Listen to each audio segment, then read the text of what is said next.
Today we're talking about John Henry Holliday, better known to history as Doc Holliday.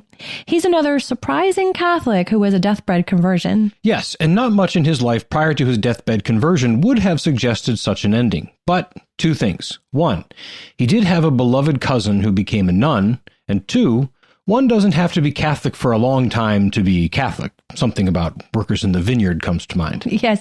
You're referring to the parable told at the opening of Matthew chapter 20. Yes. Jesus tells about a vineyard owner who hires men to work in his vineyard early in the morning, and then again 4 other later times throughout the day, and then at the end of the day he paid all of them the wage for a full day's work, even those who had only worked about 1 hour.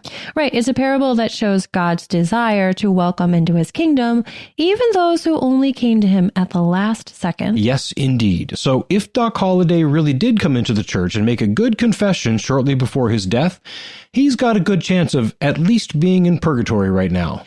Which is not a place we usually think about when we think about Doc Holliday. No, for one, it's easy to think of him as just a fictional character. He's almost a mythical Western persona associated with Wyatt Earp and the shootout at the OK Corral. He's been depicted often in movies and TV shows, but the only depiction that was almost entirely as the good guy was the awesome 1993 film Tombstone. Val Kilmer was really good in that movie. It was a fantastic film. The other reason it can be tough to think of him as one who is on his way to heaven, if not already there, is because he didn't exactly lead an exemplary life. No. He had a mistress, he was a famous gambler, and a gunslinger.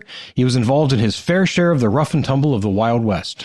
But he also had a very soft spot for his cousin, Martha Ann Holliday, and it seems his love for her may have been his saving grace. Ultimately, yes, and their affection may even be memorialized in one of the greatest films of all time, Gone with the Wind. And with all that as build-up, let's actually tell the story of Doc Holliday. Yeah, I'm your Huckleberry. You knew that was coming. I knew that was going to be there. Right John there. Henry Holliday was born on August 14th, 1851 in Griffin, Georgia. He was the son of a Presbyterian father and a Methodist mother. His mother adopted her husband's Presbyterian faith for a time, and John Henry was baptized Presbyterian, but his mother eventually returned to Methodism because she could not accept the doctrine of predestination. One of John Henry's closest companions in his childhood was his older cousin, Martha Ann Holliday. Martha Ann's father, Robert, and John Henry's father, Henry, were brothers. Mattie, as she was known, was 18 months older than John Henry, but they became close as children. As teens, they were near courtship, but the romance didn't fully blossom. In 1864, John Henry's family moved to near Valdosta, Georgia, way down near the Florida-Georgia line. It's a good name for a band. It sure is. Yeah.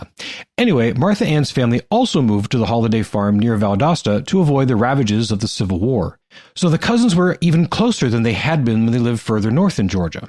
One reason the romance may have been impossible was Mattie's faith. In contrast to John Henry's seriously Protestant upbringing, Mattie was raised devoutly Catholic. Her mother was a Fitzgerald, Irish Catholic. Any Presbyterianism that her father retained did not dominate. Also, cousins. Even if the families were okay with their children marrying across faith lines, the Catholic faith wouldn't allow first cousins to marry. This little fact will come up again later in our story, so hang on to it. Through his teens, John Henry attended the Valdosta Institute and received an excellent education, studying all the classic liberal arts, as well as Latin and ancient Greek. So, the exchange in Tombstone, when Holliday meets Johnny Ringo, wasn't contrived. He very likely could have conversed in Latin. When John Henry was just 15 in 1866, his mother died of tuberculosis. John Henry had helped nurse her and, spoiler alert, this appears to be when he contracted the infection himself. At 19 years old, he went to Philadelphia, where he studied to become a dentist, receiving his Doctor of Dental Surgery degree at 20 years old. He worked as a dentist in St. Louis and then in Atlanta, Georgia, but it wasn't long before he received the bad news. He himself had tuberculosis. The diagnosis was grim. He only had months to live. The only hope was if he moved to a drier climate. And that meant moving west. Western Texas, Arizona, and Colorado provided a dry climate, and much, much more. So in 1873, at 22 years old, he traveled to Dallas, which was then considered the last civilized city before the West began. But throughout this time of separation, John Henry, he wasn't yet known as Doc, and Mattie kept up a correspondence. They remained very close despite physical distance. After going west, John Henry's health did stabilize. His symptoms didn't completely go away, but he didn't die in mere months. An uncle of his had a dentistry practice in Dallas, and he worked with his uncle. Together, they did some great work. He was really skilled at dentistry, and he even won some awards that first year. But sudden and uncontrollable coughing fits at very inopportune moments drove patients away, and his practice dwindled. But not before he picked up the nickname Doc Holliday. Eventually, he realized he had some skill as a gambler, to the extent that he had a better chance of making a living as a gambler than he did as a dentist. So he abandoned dentistry and became a professional gambler. He also was a very good shot with a pistol, and he was a quick draw. His gambling successes and some run-ins with the law, including some illegal gambling and a couple of shootouts, compelled him to move around a bit. Colorado, Wyoming, South Dakota, Kansas, then back to Texas. And this time in Texas, he met the other woman in his life. This was Mary Catherine Horoni. She was a woman of, well, multiple professions. She actually was a highly educated woman and apparently could have had a serious career all her own, but she wanted her freedom. Well, Holliday found someone he could stay with, at least for a time here and there, and she became his mistress. She was the only woman with whom he was known to have had any serious relationship out west. So here we have a man who grew up with an excellent education, who had a good and virtuous childhood sweetheart, and who went to school to be a dentist. But he ends up a gunslinging, drinking gambler with a mistress and tuberculosis. Sounds like an epic person for a film. Oh, pretty much. All we need is the Earp brothers. And here they come. He met the Earps in 1877. Wyatt Earp, who was a lawman by this point, was in pursuit of an outlaw. In one town, a saloon keeper said that the outlaw in question had been there, and the gambler known as Doc Holliday had been playing cards with the outlaw, so Holliday might have some information. Holliday was willing to provide some information about that outlaw's plans, and the Earps were able to run him down. After that, Holliday and the Earp brothers met up a few more times before becoming partners in, well, anti-crime, crime, and a few events that were kind of in between the two. And so without getting into all the details of all the escapades that you can see dramatized in movies, Doc Holliday had a fair number of other adventures. He and the Earp brothers became good friends. He aided them in the pursuit of justice in both official and unofficial capacities, and that included the famous shootout at the OK Corral in the town of Tombstone, way down in southern Arizona in 1881. He's only known to have actually killed a couple of people, and those were justifiable either in pursuit of his official duties as a deputy U.S. Marshal or in self-defense. But the justice system isn't always impartial, especially in the Wild West of the late 1800s. So he found himself arrested, tried, acquitted, charged again, and eventually fleeing from the law on more than one occasion. His final flight came in 1882 when a warrant was issued for his arrest in Arizona. One of the outlaws that he and the Earps had pursued was found dead, so warrants were issued for all of their arrests. They all had fled to Colorado, where Wyatt Earp was good friends with the governor.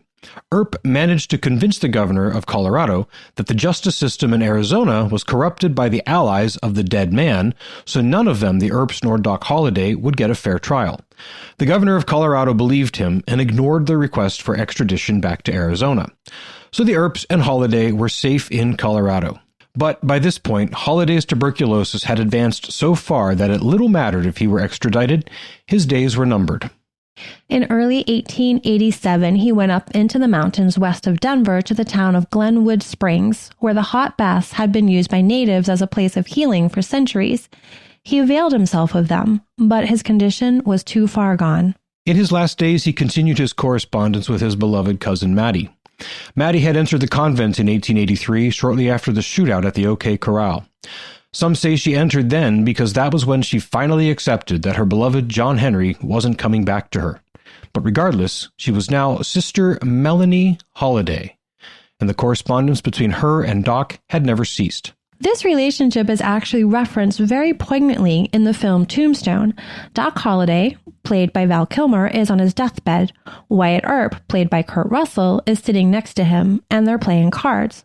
Holliday, wheezing and coughing, says, "I was in love once. My first cousin. We were both so... She joined a convent over the affair. She was all I ever wanted." In these last days, Mattie's influence helped him to approach the local Catholic priest. Catholicism had come to Glenwood Springs just a few years earlier with St. Stephen's Parish established in 1885. So Father Edward Downey was in the area off and on. He wasn't permanently in residence, but he was able to respond to Doc's desire for a priest in his last days. And it was with the assistance, instruction, and sacraments administered by Father Downey that Doc Holliday died a Catholic on November 8, 1887. The legendary Wild West gambler and gunslinger was only 36 years old. The man, given only months to live after his diagnosis of tuberculosis, had lived for 14 amazing years. But this isn't the end of our story. First, to give a nod to the official record, there's no actual paper trail at St. Stephen or elsewhere in the church of Doc Holliday having become Catholic. But the records that people usually look for are baptismal records. But if he really had been baptized as a child, even as a Presbyterian, the priest in Colorado wouldn't have baptized him again. Christian baptism is Christian baptism. So who knows what official record would have been appropriate or considered necessary at the time in that place for that situation. The priest could have just recorded a Protestant became a Catholic, I heard his confession, gave him communion, and administered the last rites. There's no particular form for that, really. No. And the lack of a Catholic funeral isn't proof against his having become Catholic either, because Father Downey was out of town on the day he actually died. The local Protestant minister presided over his burial, which was that afternoon, and it was done in the frigid temperatures and the frozen tundra of the high mountains of Colorado in November. The evidence that he became Catholic comes from the local paper, which reported his conversion, and they based their report on correspondence with his cousin Mattie. And that testimony is proof enough for us. The second extra bit of our story is the long-term impact of Doc Holliday and Mattie Holliday on American literary and cinematic history. Yes, as we said, Mattie was related to Doc through her father. Their fathers were brothers. While on her mother's side, Mattie was related to Margaret Mitchell, the author of the book Gone with the Wind. Mitchell's great-grandfather was the brother of Mattie's grandfather, making Mattie and Margaret Mitchell second cousins once removed. Not exactly close relations. Great work on that tongue twister, by the way. But Margaret Mitchell, who was born in 1900, very often visited the hospital where Sister Melanie Holliday, that is, Mattie, served. Mitchell loved listening to the stories of the times gone by and was inspired by Sister Melanie's stories about Doc Holliday. So much so that when she wrote Gone with the Wind, she modeled heartthrob Ashley Wilkins and his first cousin, the lovely Melanie Hamilton, after Doc and Mattie.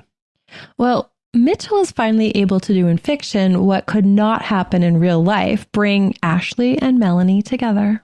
And since Gone with the Wind was first published in 1936, 3 years before Sister Melanie died in 1939, it is very likely that Sister Melanie, Mattie, was able to appreciate the tale of Ashley and Melanie's love. This also isn't the extent of the Catholic influence on Gone with the Wind, but that would be a story for another day. Yes, this one is long-winded enough. Yuck, yuck, yuck. Oh, and one final tidbit that we'll share before signing off. The name that Mattie took when she entered the convent suggests the deepest desires and struggles of Mattie's heart. Melanie is the English version of Melania. Saint Melania was a 4th and 5th century Roman woman who married her first cousin at 14. After discovering that her husband was also her first cousin, even though she loved him, she took religious vows and lived the rest of her life in a convent. So that is, as Paul Harvey would say, the rest of the story about Doc Holliday. A tragic story in a lot of ways, but in the end, true love saved him and brought him fully into the arms of the Lord. This has been American Catholic History. If you enjoy American Catholic history, please become a supporter. We've got great perks for supporters, including exclusive content, books, mugs, and personal conversations. Get information on how to become a supporter and the perks at americancatholichistory.org/support. Also, on our website, sign up for our newsletter, learn more about Doc Holliday, see about our pilgrimages, and find other episodes that you might be interested in. We love getting your feedback and suggestions for episodes. You can email us at feedback@americancathochistory.org, find us on Facebook at facebook.com/American Catholic History, on Instagram at ACH_podcast, or follow us on Twitter at ACH1513. I'm Noelle Heaster-Crow. And I'm Tom Crow. Thank you once again for joining us on American Catholic History, made possible by listeners like you.